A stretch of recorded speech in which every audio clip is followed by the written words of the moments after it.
Firstly, if you're from a third world nation and living in a third world nation also, you're either too poor, so you concentrate on your family and survival only.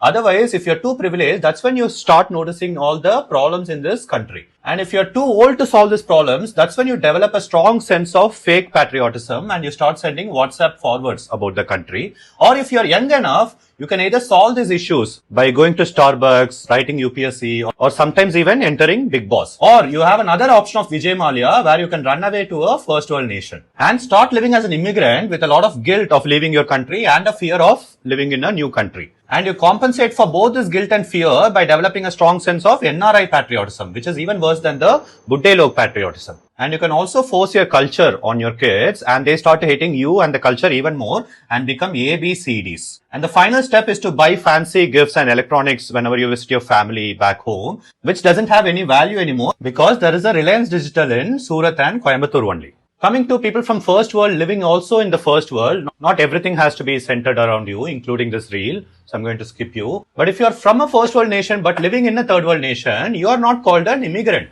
You are a digital nomad with a lot of ignorance about the problems in the third world because you will be constantly talking about how serene and beautiful this country is while sipping your cocktail in a fancy Marriott hotel. I don't want to sound pessimistic, but all I'm saying is leave your first, second, third world and move to the greatest fifth dimensional country called Kailasa.